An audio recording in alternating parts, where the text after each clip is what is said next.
दोस्तों, अगर आपकी कार की रिमोट की टूट गई है तो आप उसे नया बनवा सकते हैं।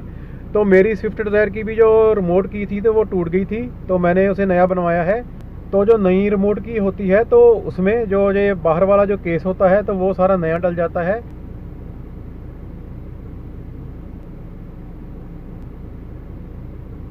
और अगर जो ये चाबी होती है तो अगर आपकी गाड़ी की घिसी हुई है तो ये भी आप नहीं डलवा सकते हैं।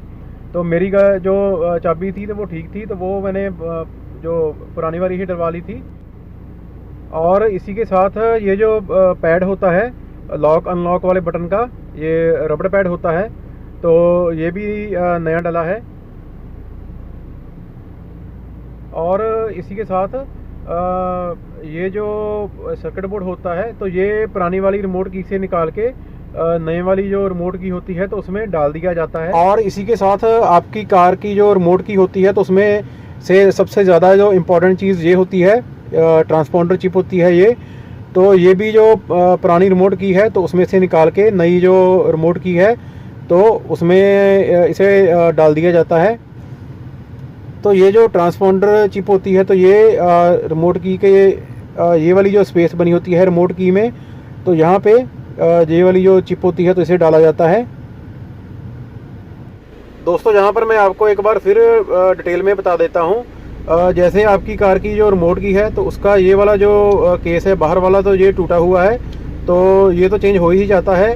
और अगर ये अंदर वाला जो केस होता है तो जिसमें जो सर्किट बोर्ड होता है, सेल वगैरह होता है, तो ये टूटा हुआ है तो ये भी सारा चेंज हो जाता है।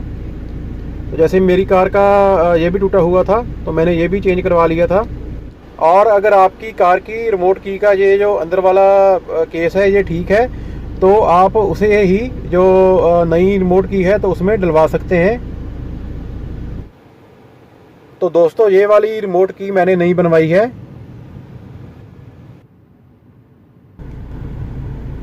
और साथ में मैंने ये वाला इसका कवर लिया है।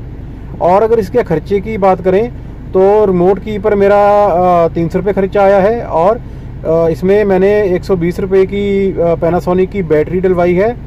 और ये जो कवर है तो ये मुझे 50 रुपये में मिला है। तो टोटल मेरे 470 रुपये खर्च हुए हैं। तो होप करता हूँ आपको मेरी ये वीडियो पसंद आई होगी। धन्यवाद।